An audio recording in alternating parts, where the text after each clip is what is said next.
Gloire à Dieu. Je bénis le saint nom de l'éternel Dieu, le Dieu sans pareil, celui qui a créé les cieux et la terre, celui qui a tout fait par sa parole, les choses visibles, les choses invisibles, les choses connues, les choses inconnues, les choses sondables, les choses insondables, les choses qu'on peut exprimer, les choses ineffables. Qu'il soit béni maintenant et à jamais. Je bénis le nom de mon Seigneur et de mon Sauveur, Jésus-Christ de Nazareth, celui-là qui a payé de sa vie pour que je sois sauvé et que je sois réconcilié avec le Père. Merci au Saint-Esprit qui m'a été envoyé. Celui-là même qui m'enseigne toutes choses. Celui-là même qui me guide tous les jours. Celui-là qui m'amène à sonder les profondeurs de la parole de Dieu et qui me révèle les mystères cachés. Béni soit Dieu Tout-Puissant. Béni soit celui-là qui nous a donné sa sainte parole. La parole sainte du Dieu saint qui nous fait croître jour après jour, qui est une lampe à nos pieds, qui nous fait avancer. Que son nom soit béni, Seigneur. Que ton nom soit élevé, Seigneur. Que ton nom soit exalté, que ton nom soit magnifié. Nous sommes à une rencontre parce que c'est Dieu qui a voulu que ces enseignements, ces rendez-vous soient des rencontres. Où Dieu, et ça c'est ma prière, puisse se rencontrer avec vous, où que vous soyez à travers ces enseignements. C'est-à-dire que ce n'est pas moi, mais c'est Dieu qui vous parle. Ce n'est pas moi, mais c'est Dieu qui vous enseigne. Moi, je ne connais rien et je ne peux rien si ce n'est avec Dieu. Et je laisse tout entre les mains de Dieu et que, à travers son Saint-Esprit, il agisse et qu'il puisse, à travers ses enseignements, vous bénir abondamment au nom puissant de Christ Jésus. Comme nous l'avons vu l'enseignement passé, ce qu'il faut savoir par rapport au nombre de jours qui nous sont prédestinés. Ça, c'est très important. Et aujourd'hui, nous allons voir comment tirer meilleur parti des jours qui nous sont prédestinés. Je rappelle que nous sommes dans notre thème « Accomplir ses jours ». Tout homme doit accomplir ses jours. Tous ceux qui m'écoutent au son de ma voix, vous allez accomplir vos jours. Que l'ennemi veille ou pas, vous allez accomplir vos jours. Parce que c'est Dieu qui vous a créé. C'est Dieu qui vous a déterminé ce nombre de jours-là, bien avant votre existence, bien avant votre naissance. Et c'est Dieu qui va veiller à ce que vous puissiez accomplir ces jours-là, au nom puissant de Christ Jésus. Donc, le thème, c'est accomplir ces jours. Le sous-thème, c'est comment tirer meilleur parti des jours qui me sont prédestinés. Ça, c'est très important. Alors, nous allons lire des passages, et c'est très important. Nous allons lire 2 passages, et vous allez comprendre quelque chose de très, très fondamental. Le premier passage est tiré de l'évangile de Matthieu. Matthieu 6, verset 25 jusqu'au verset 34. Et partout où vous êtes, vous pouvez également suivre la lecture avec moi. Et je lis Matthieu 6, à partir du verset 25. C'est pourquoi je vous dis, ne vous inquiétez pas de votre vie, de ce que vous mangerez, ni pour votre corps, de ce que vous serez vêtu. La vie n'est-elle pas plus que la nourriture et le corps plus que le vêtement? Regardez les oiseaux du ciel, ils ne sèment ni ne moissonnent. Ils n'amassent rien dans les greniers, et votre Père céleste les nourrit. Ne valez-vous pas beaucoup plus qu'eux? Verset 27. Qui de vous, par ses inquiétudes, peut ajouter une coudée à la durée de sa vie? Verset 28. Et pourquoi vous inquiétez au sujet des vêtements? Considérez comment croissent les lits des champs. Ils ne travaillent ni ne filent. Cependant, je vous dis que Salomon même dans sa gloire, dans toute sa gloire, n'a pas été vêtu comme l'un d'eux.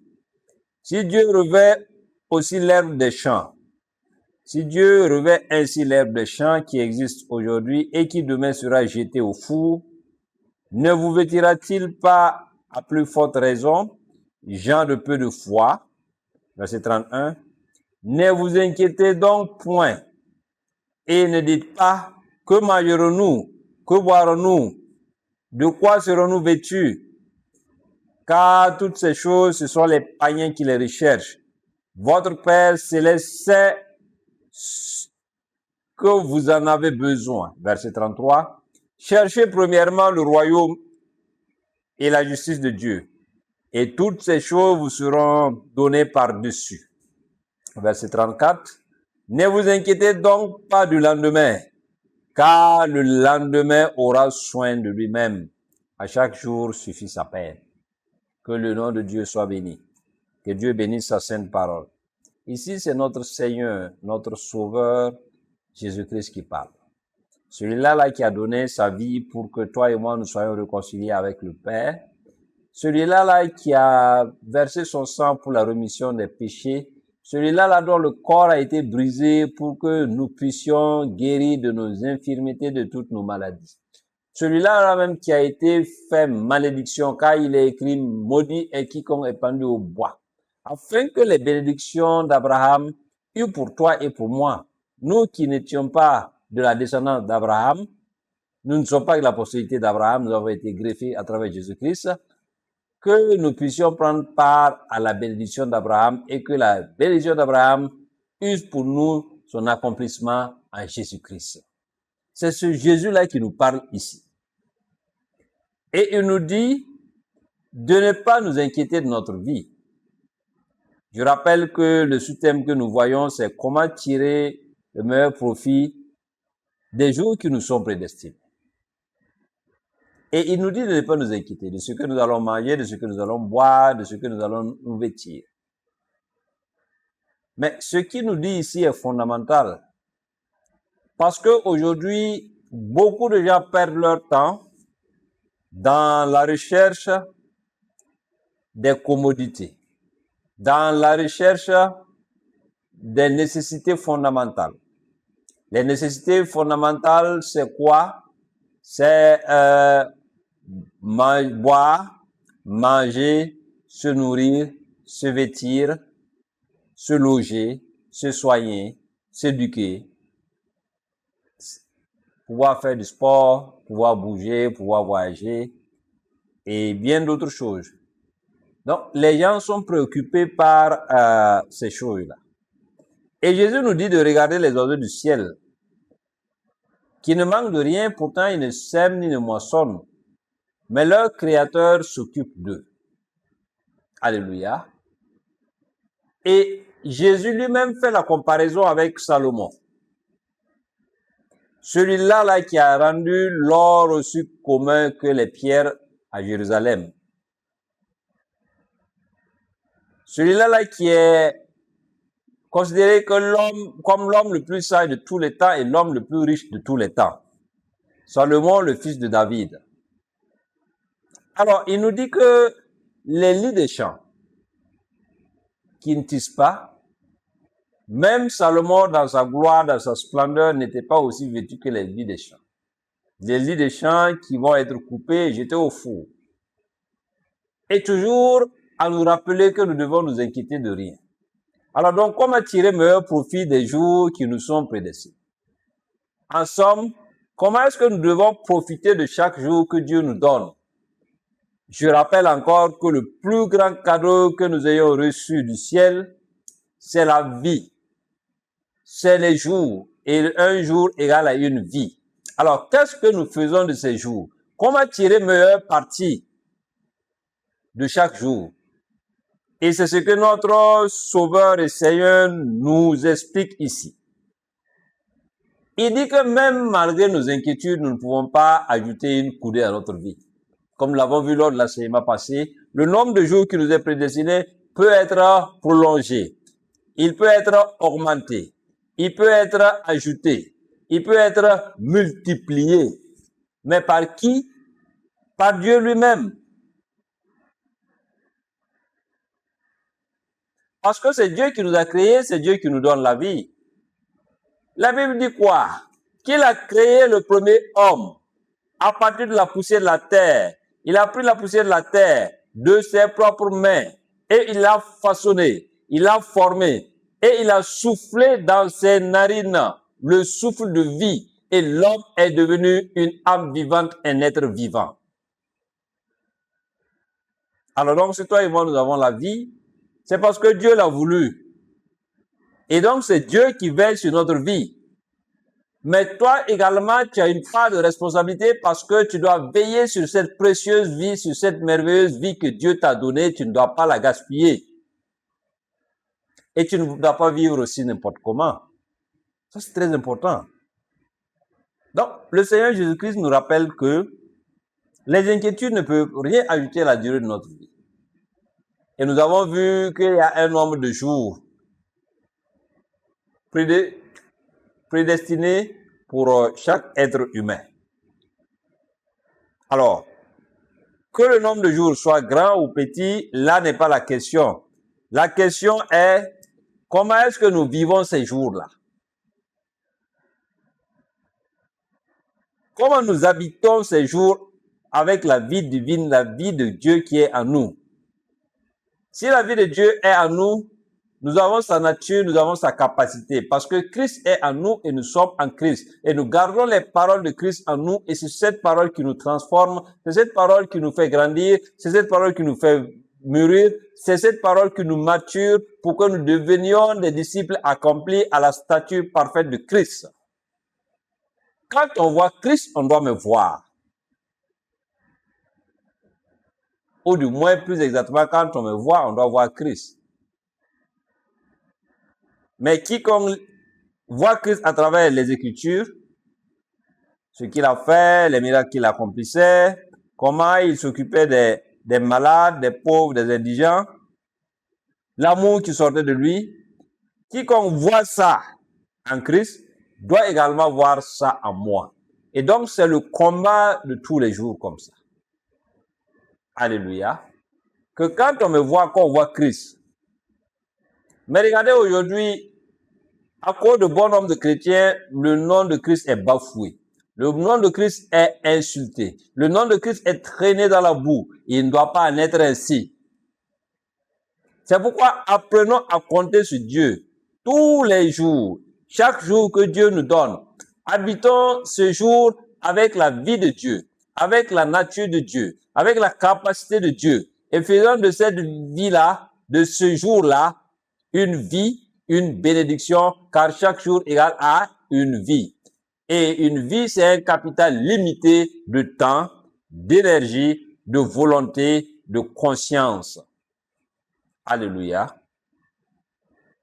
Alors donc notre Seigneur nous dit de ne pas nous inquiéter. Il nous dit de reposer sur Dieu notre confiance. Car Dieu sait ce dont nous avons besoin. Dieu connaît les besoins vitaux. Les besoins vitaux de l'homme sont les suivants. Respirer. Si vous ne respirez pas, au bout de quelques minutes, vous mourrez. Un autre besoin vital de l'homme, c'est boire. Si vous ne buvez pas au bout d'un certain nombre de jours, vous mourrez. Un autre besoin vital de l'homme, c'est manger. Si l'homme ne mange pas, au bout d'un certain temps, il va mourir. Un autre besoin vital, c'est de se régénérer, de se reposer. Le repos même est institué par lui, Dieu lui-même, le sabbat. La Bible dit que Dieu a travaillé 6 jours et s'est reposé le 7e jour. Donc, le repos est divin, le repos est nécessaire. Ça fait partie d'un besoin vital. Si vous ne vous reposez pas, vous détruisez votre corps et vous mourrez.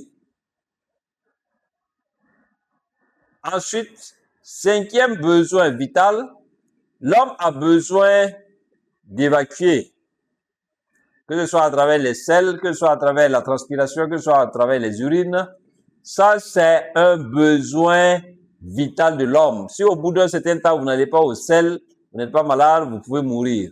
Si au bout d'un certain temps, vous ne faites pas de miction, c'est-à-dire que vous ne pissez pas, l'urée risque de remonter dans votre sang et ce n'est pas bon. Si vous ne transpirez pas au bout d'un certain temps, ça devient un problème. Donc, voici les besoins vitaux. Et à côté de ces besoins vitaux, il y a ce que j'appelle les nécessités fondamentales. Il y a quelques nécessités fondamentales qu'on retrouve dans les besoins vitaux.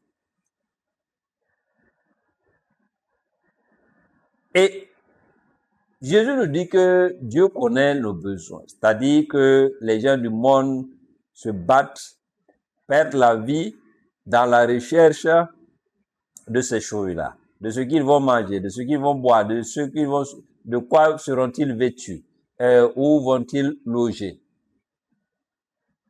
comment se soigner, comment prendre soin de leur famille. Et lui, il nous dit de reposer notre confiance sur Dieu. Donc, pour tirer meilleur parti des jours qui nous sont prédestinés, des jours que Dieu nous donne, c'est de tout laisser à Dieu, de tout confier à Dieu. Alléluia. Ça, c'est très important. Parce que nous inquiéter du lendemain ne sert à rien. C'est pas nous qui avons créé le lendemain. C'est Dieu. Et Jésus dit que le lendemain aura soin de lui-même, car chaque jour suffit sa peine. Mais nous, recherchons premièrement le royaume des cieux et sa justice. Vous savez, quand vous prenez toute la Bible, Jésus n'a pas beaucoup parlé de l'Église. Il y a 2 fois que Jésus a fait mention de l'Église. Quand Pierre a reçu la révélation qu'il est Christ, le Fils de Dieu vivant, il dit, tu es heureux, Simon, fils de Jonas, car ce n'est pas la chair et le sang qui t'ont révélé cela, mais mon Père qui est dans les cieux. C'est pourquoi il dit que tu es pierre, et sur cette pierre, je bâtirai mon église, et les portes des séjours des morts ne prévaudront point contre elle. C'est pourquoi, quand je vois certains qui gesticulent, qui disent, nous sommes là pour prier pour l'église. Mais non, l'église est stable.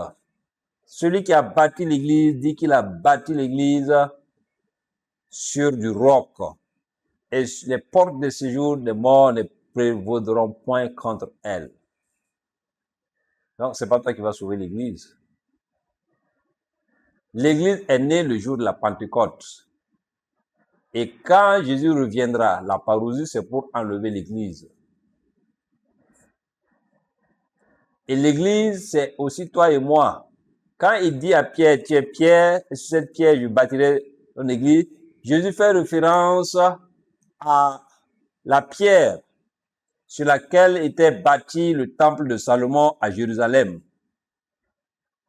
Et cette pierre, c'était une pierre cosmique qui était la jonction entre le ciel et la terre, entre le visible et l'invisible, entre le naturel et le surnaturel.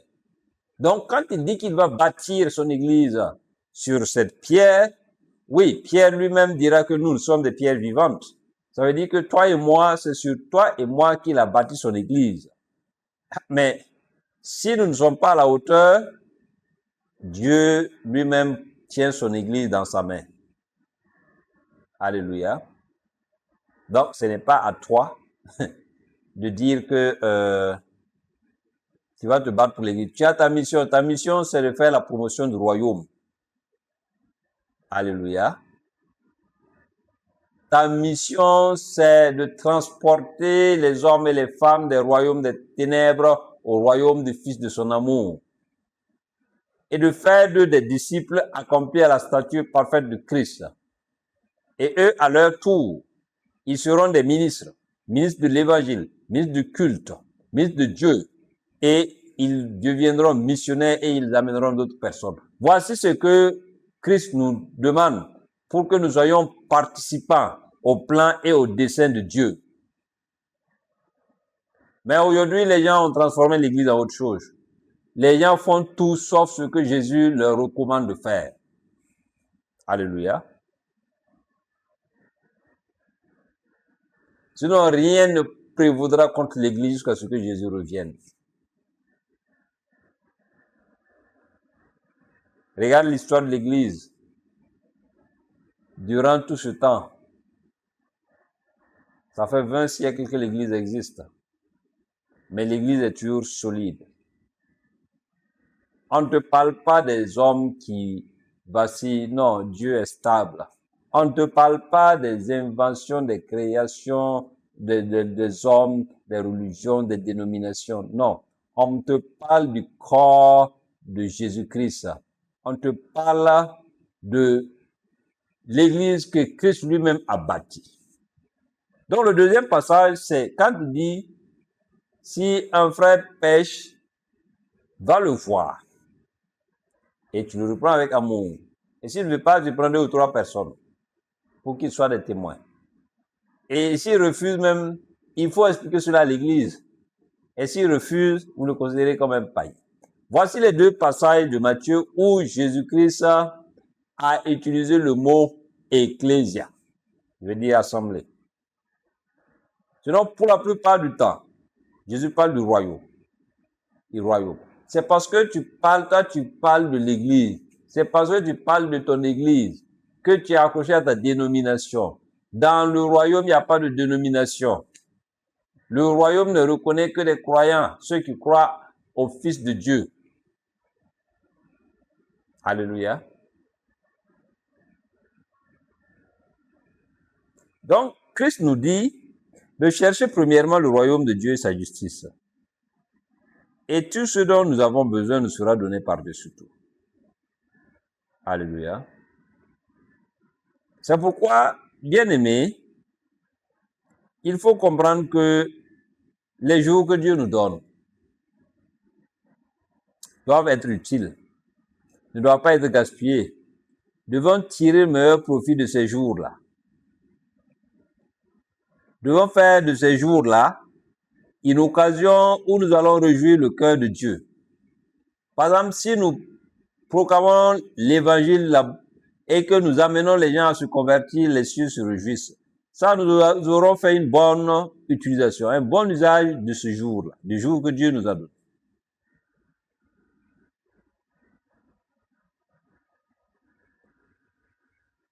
Beaucoup de personnes aujourd'hui pensent que c'est tous ceux qui ne sont pas croyants. Ils pensent qu'ils ont un capital illimité de jours. Et il y en a même qui se disent que bon, ils ont le temps, voilà, de faire ce qu'ils veulent et puis bon, de se convertir quand ils voudront. La vie ne t'appartient pas. C'est pourquoi Jésus dit, il dit, dans vos inquiétudes, vous ne pouvez même pas ajouter une coudée à la durée de votre vie. Et il illustre cela beaucoup plus clairement dans un autre passage, le passage de Luc. Donc nous allons lire l'évangile de Luc, Luc 12, verset 13 jusqu'au verset 32.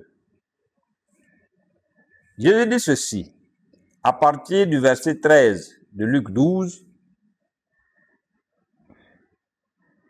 ça c'est quelqu'un qui dit à Jésus du milieu de la foule, « Maître, dis à mon frère de partager avec moi notre héritage. » Et là, Jésus va lui répondre à partir du verset 14 et il lui dit ceci, « Ô homme, qui m'a établi pour être votre juge ou pour faire vos partages? » Puis il leur dit, « Gardez-vous avec soin de toute avarice, car la vie d'un homme ne dépend pas de ses biens futiles dans l'abondance. »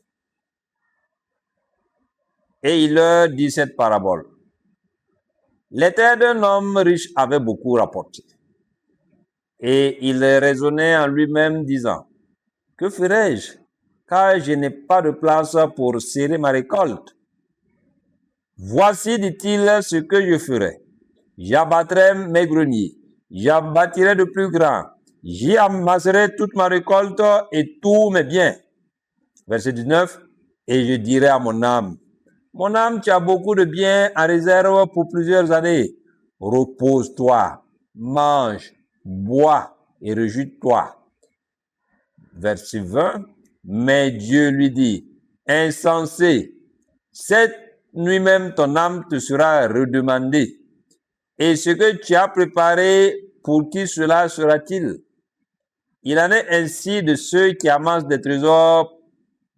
Il en est ainsi de celui qui amasse des trésors pour lui-même et qui n'est pas riche pour Dieu. Jésus dit ensuite à ses disciples, c'est pourquoi je vous dis, ne vous inquiétez pas pour votre vie de ce que vous mangerez, ni pour votre corps de quoi vous serez vêtus. La vie est plus que la nourriture et le corps plus que le vêtement. Considérez les corbeaux. Ils ne sèment ni ne moissonnent. Ils n'ont ni cellier ni grenier. Et Dieu les nourrit. Combien ne valez-vous pas plus que les oiseaux? Verset 25. Qui de vous, par ses inquiétudes, peut ajouter une coudée à la durée de sa vie? Si donc, vous ne pouvez pas même la moindre chose, pourquoi vous inquiétez-vous du reste? Considérez comment croissent les lits. Ils ne travaillent ni ne filent, cependant, je vous dis que Salomon même dans toute sa gloire n'a pas été vêtu comme l'un d'eux. Si Dieu revêt ainsi l'herbe qui est aujourd'hui dans les champs et qui demain sera jetée au four, à combien plus forte raison ne vous vêtira-t-il pas, gens de peu de foi? Et vous, ne cherchez pas ce que vous mangerez et ce que vous boirez, mais ne soyez pas inquiets, car toutes ces choses, ce sont les païens du monde qui les recherchent. Votre Père sait que vous en avez besoin. Cherchez plutôt le royaume de Dieu, et toutes ces choses vous seront données par-dessus. Alléluia. Et toutes ces choses vous seront données par-dessus. Ne craignez point, petit troupeau, car votre Père a trouvé bon de vous donner le royaume. Alléluia. Alors, l'évangile de Luc, à l'instar de l'évangile de Matthieu, c'est à peu près la même chose. C'est une interpellation de notre Seigneur. Il dit de ne pas nous inquiéter de ce que nous allons manger, de ce que nous allons boire, de quoi nous serons vêtus également, et de qu'est-ce que nous allons faire pour sécuriser nos jours, nos lendemains. Mais il nous dit de considérer une chose importante, qui est aujourd'hui la motivation première des hommes, l'accumulation de richesses. Le monde est dans les troubles à cause de cela. Le monde est dans les troubles à cause de la domination. Les gens ont mal compris le concept de dominer. Les gens ont sorti la domination du contexte biblique suivant la pensée de Dieu pour dominer les autres. Les hommes dominent les hommes, les nations dominent les nations bombardent d'autres nations pour aller prendre leurs richesses, pour dominer. Deuxième élément, la prédation. Aujourd'hui, il y a des nations prédatrices à travers le monde et qui sont en train de détruire les petites nations. Donc, tout ça, c'est parce que l'homme est à la poursuite de ce qui est vanité. Le confort, les biens matériels, l'abondance financière, les bonnes nourritures. Et la planète elle-même est détruite à cause de cela. La recherche de l'abondance fait que l'homme est en train de consumer la planète. L'homme est en train de détruire, de polluer les océans. L'homme est en train de militariser l'espace. L'homme est en train de polluer les sols, les sous-sols. L'homme est en train d'exploiter à outrance les ressources minières, minéralières du sous-sol. Mais regardez ce que Jésus dit. Il dit tous ceux qui sont à la recherche de ces choses-là. Ne savent-ils pas qu'ils peuvent ne pas en jouir? car leur vie est entre les mains de Dieu. Et en une nuit, il peut redemander leur âme. Quand Dieu redemande ton âme, ça veut dire que tu dois quitter cette vie. Tu dois quitter ce monde. Alléluia. Il faudra donc que, et même au sein des églises, il faudra donc que on ressente même les enseignements au sein des églises sur ce qui est essentiel, c'est-à-dire l'évangile. Aujourd'hui, il y a des enseignements qui font que les chrétiens et puis les païens, il n'y a pas de différence. C'est les mêmes comportements. La recherche du gain, l'abondance, l'accumulation, le désir de dominer. Alléluia. Mais Jésus nous dit de prendre garde à toutes ces choses. Parce que notre vie est entre les mains de Dieu. Et ce qui est important pour toi et pour moi, c'est de travailler à accomplir la pensée de Dieu, à accomplir les plans et les desseins de Dieu pour notre vie. C'est de tout faire pour faire la volonté de Dieu. Et c'est là où Dieu nous attend. Parce que Dieu sait de quoi nous avons besoin. Et nous, croyants, ne devons pas avoir les mêmes comportements que les non-croyants. C'est pourquoi, bien aimés, je voudrais donc vous inviter à examiner soigneusement votre vie pour voir est-ce que vous êtes en phase avec ce que Jésus dit ici, ou bien vous vous livrez également à une course effrénée pour acquérir des richesses, oubliant que toute richesse, toute bénédiction sans Christ n'est pas bénédiction. Alléluia. Et j'aime à le dire, hein, il y a des bénédictions aujourd'hui qu'on nous présente qui en réalité ne sont pas des bénédictions, mais qui sont la cause de notre destruction. Car c'est la bénédiction de l'Éternel qui enrichit et elle n'est suivie d'aucun chagrin. Aujourd'hui, dans les églises, vous voyez, on vend certains types de bénédictions, on vend des types de miracles dont on ne sait pas que les conséquences à court et à moyen terme, c'est la destruction de celui qui prétend être béni. Recherchons la bénédiction de l'Éternel. La bénédiction de l'Éternel, c'est elle qui est au-dessus de tout. Et c'est la bénédiction de l'Éternel qui enrichit. Et elle n'est suivie d'aucun chagrin. Aucun. Alors là, aucun.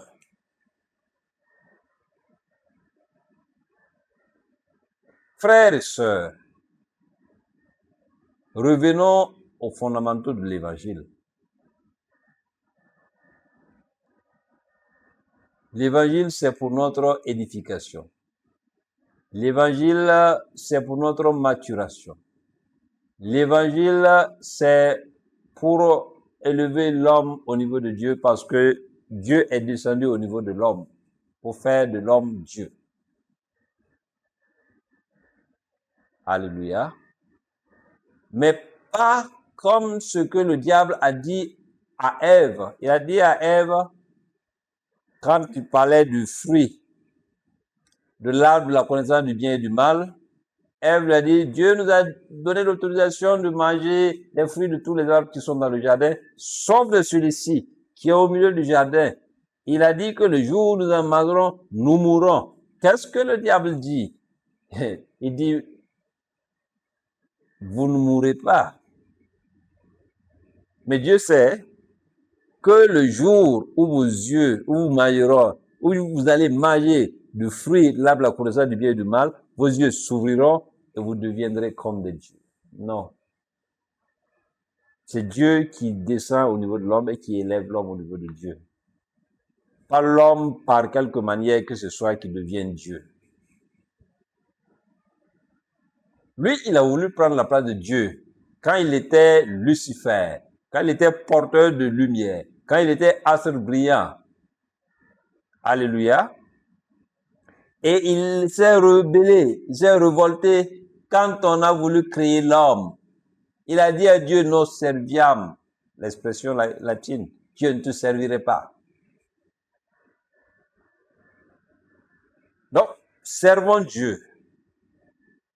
Nous qui sommes en Christ et Christ en nous, servons Dieu. Faisons la volonté de Dieu. En toute chose, cherchons à connaître quelle est la pensée de Dieu, quelle est la volonté de Dieu. Agissons pour être un rouage, un maillon important dans l'accomplissement des plans et des desseins de Dieu. Alléluia. La Bible dit que David, après avoir servi au conseil de Dieu, après avoir accompli des choses dans sa génération, s'en est endormi avec ses pères.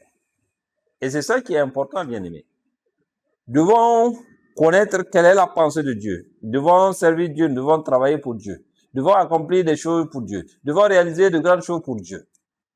Suivant sa volonté, rien n'est plus dommageable que de réussir des choses dont Dieu n'en veut pas. Et comme le disait Miles Monroe, il n'y a rien de plus malheureux que de réussir là où Dieu ne vous a pas envoyé. Et là, je suis d'accord avec le docteur Miles Monroe. Aujourd'hui, les gens sont dans une confusion totale. Et la confusion est même entrée dans les églises, où les gens, au lieu de rechercher quelle est la volonté de Dieu concernant leur vie, quel est le plan de Dieu concernant leur vie, quel est le but pour lequel Dieu les a créés, quelle est la vie qu'ils doivent vivre suivant les plans et les desseins de Dieu, se lancent dans une logique de comparaison. C'est les désirs comparés qui amènent la souffrance. Soyons dans l'autre couloir. Que chacun vive la vie pour laquelle Dieu l'a créé. Que chacun essaie juste de développer son potentiel, d'utiliser ses dons et ses talents au service du but pour lequel Dieu l'a créé. Et ça, c'est très important. Donc, Jésus nous enseigne ici que nous devons tout laisser entre les mains de Dieu. Car le Père a trouvé bon de nous donner le royaume. Alors, si le Père a trouvé bon de nous donner le royaume, c'est pour que nous le fassions prospérer. C'est pour que nous travaillions à l'agrandissement du royaume. C'est pour que nous travaillions au rayonnement du royaume. C'est pourquoi, bien aimés, je voudrais que nous puissions mettre l'accent sur le travail que nous devons faire pour Dieu. Mais comme j'aime à le dire, bien souvent, il faut laisser Dieu faire son travail sur nous. Il faut laisser le Saint-Esprit opérer en nous, nous transformer, afin que nous soyons tels que Dieu veut, afin que nous puissions vivre la vie pour laquelle Dieu nous a créés. Et ça, c'est très important.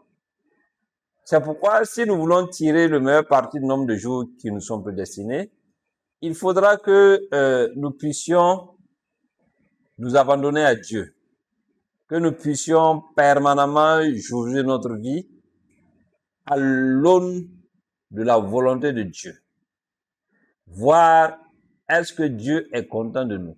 Nous devons faire le bilan à chaque moment de notre vie. Pas quand nous serons vieux, fatigués. C'est pas en ce moment que nous devons faire le bilan de notre vie. C'est tous les jours, c'est à chaque instant. Parce que Dieu n'est pas loin, Dieu est avec nous. Dieu est en nous. Dieu veille sur nous. Ses regards sont sur nous. Dieu nous connaît mieux que nous-mêmes. Le psalmiste dit que c'est lui qui l'a tissé dans le sein de sa mère. Que c'est lui qui a formé ses reins. Donc Dieu nous connaît plus que nous-mêmes. C'est pourquoi nous devons toujours nous lever nos yeux vers ce Dieu-là, ce merveilleux Dieu-là, qui nous a fait un formidable cadeau, qu'est la vie. Et les jours qu'il nous donne, c'est le meilleur des cadeaux qu'on puisse faire. Alléluia. Alors donc, comment tirer meilleur parti du nombre de jours qui nous sont prédestinés?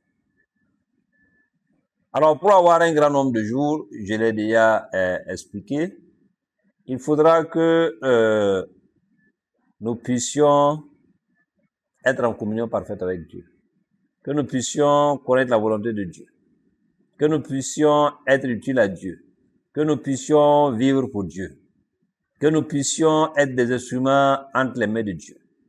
Et là, Dieu lui-même va sécuriser notre vie et Dieu va nous donner un grand nombre de choses.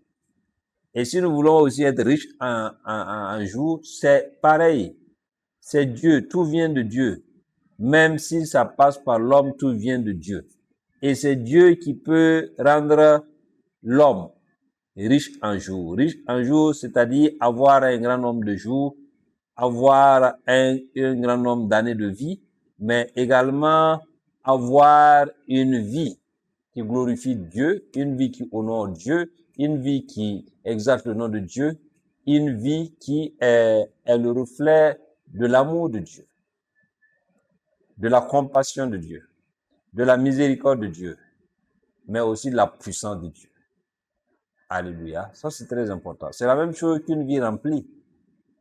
Quand vous avez une vie remplie, ça veut dire que le nombre de jours que Dieu vous a prédestinés, vous les avez réalisés, vous avez vécu de telle année à telle année, suivant ce qui était inscrit sur le livre de Dieu, mais également que ces jours-là étaient des jours heureux, des jours bien remplis. Alléluia. C'est pourquoi, bien aimés, travaillons à ce que, en tout temps et en tout lieu, que ce soit la volonté de Dieu qui prenne le dessus, afin que nos jours prospèrent. J'ai déjà expliqué ça dans l'enseignement passé. Il faut que nos jours prospèrent. Nos jours doivent prospérer. Ça veut dire que Dieu même peut augmenter des nombres de jours à nos années de vie. Ça veut dire que Dieu doit faire de telle sorte que chaque jour que nous passons sur cette terre soit une bénédiction pour nous-mêmes, pour le royaume, pour l'Église, pour notre famille, pour notre communauté, pour notre nation. Et ça, c'est très important. Nous devons tout faire pour que le nombre de nos jours ne diminue jamais. Comme il est dit, le nombre de jours peut diminuer. Et nous devons tout faire pour que le nombre de jours ne diminue pas. Pour ne pas être privé des années de vie. Et ça, c'est faire la volonté de Dieu. C'est ça, c'est toujours tendre vers la justice de Dieu. Oui.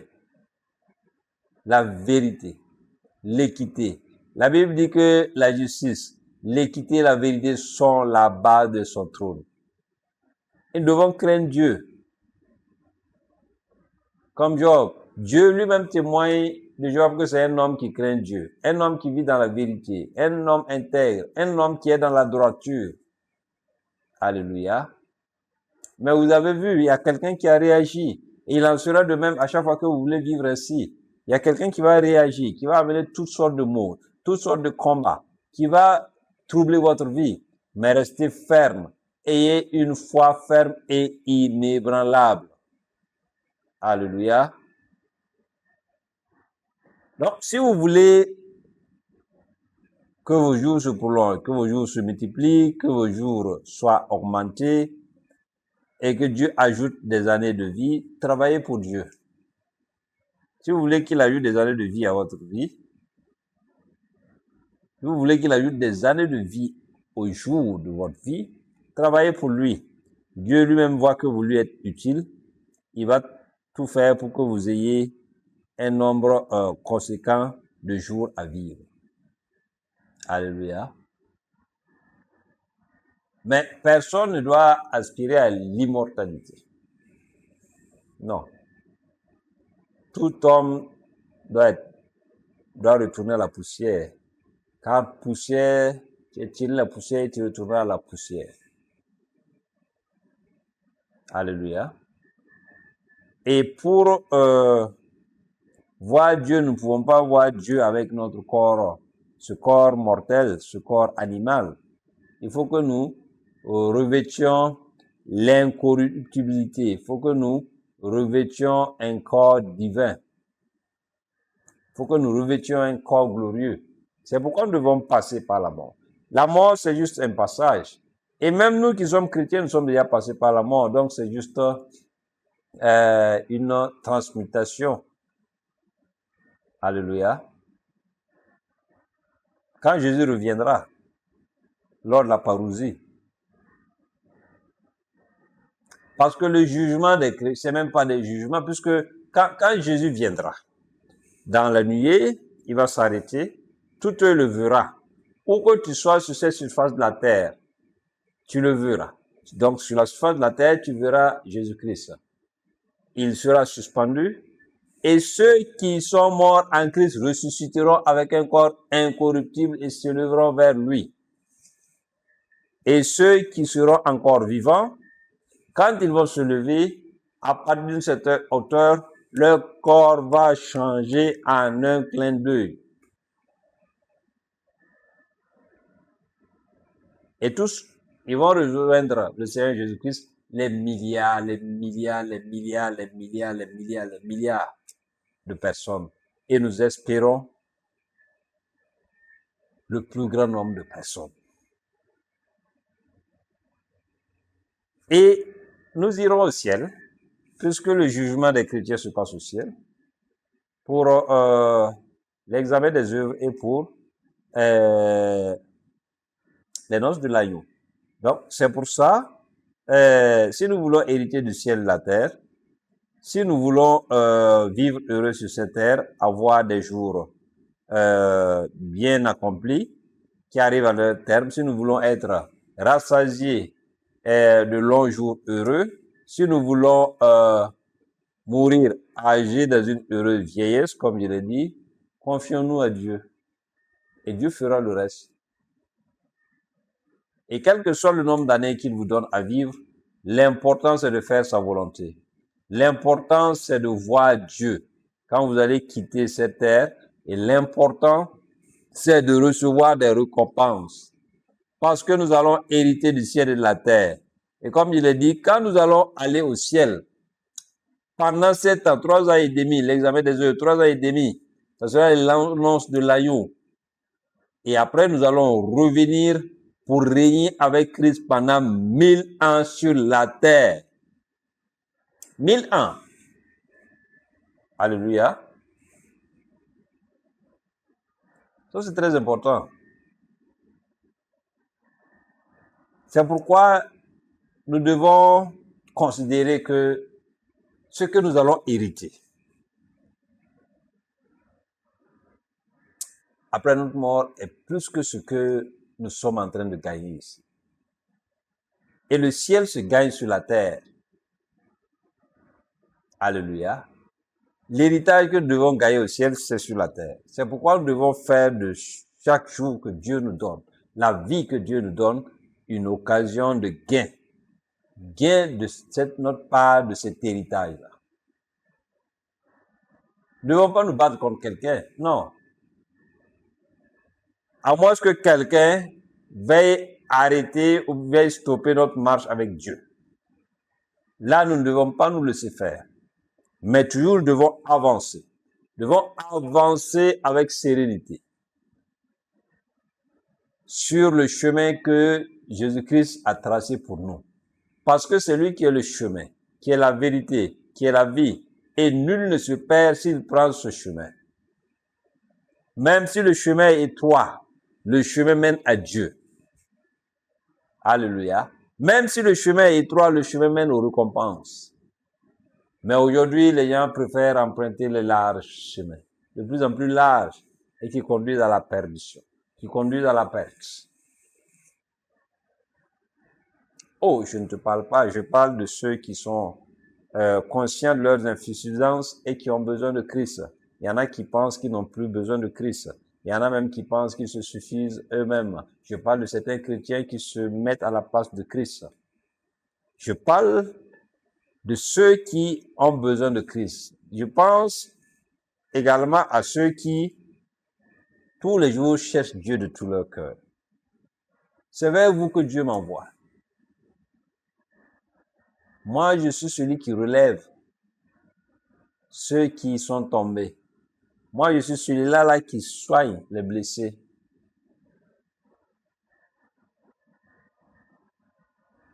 Et Dieu m'envoie pour bâtir des hommes et des femmes pour la tempête. Il m'envoie pour bâtir des chrétiens qui vont changer la réalité de ce monde. Et ça, c'est très important. C'est pour ça que ces enseignements sont très, très importants. Très important. Et si vous arrivez à suivre ces enseignements, vous verrez que ces enseignements vous feront du bien. Vous tirez meilleur parti de ces enseignements et vous verrez que votre vie va changer, votre vie sera agréable et vous-même, à partir de maintenant, vous aurez la joie de vivre et vous vivrez une vie épanouie. Et ça, c'est très important. Donc, Dieu nous demande de tirer meilleur parti des jours qu'il nous donne. C'est-à-dire de profiter de chaque jour. Oui. Chaque jour doit être une bénédiction pour toi et pour moi. C'est pourquoi, bien-aimé, si tu n'es pas encore un Christ, tu n'as pas encore reçu Jésus-Christ comme ton Seigneur et Sauveur, moi, je ne convertis pas, moi, je prêche Christ crucifié, mort, ressuscité, glorifié, qui est à la droite du Père, qui reviendra juger les vivants et les morts. Mais ce que je peux faire avec toi, ce que j'ai, je peux partager ça avec toi. Que tu reçoives Jésus-Christ comme ton Seigneur et Sauveur. C'est pourquoi, si tu es d'accord de là où tu es, je t'invite à baisser la tête et à faire cette prière. Tu diras avec moi alors, Seigneur Jésus-Christ, aujourd'hui j'ai entendu ta voix. Je t'ouvre mon cœur. Entre.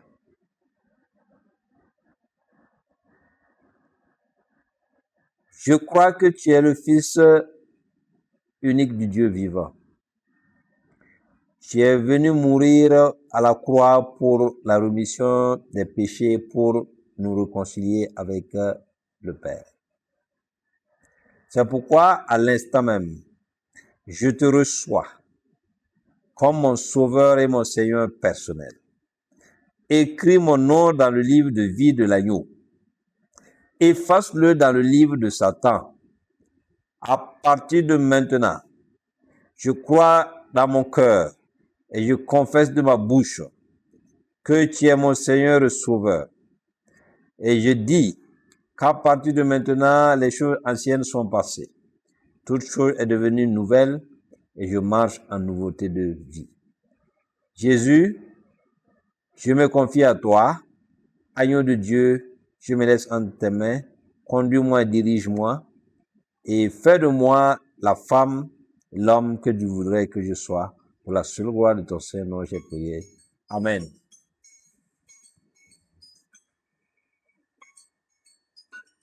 Bien-aimés, si vous avez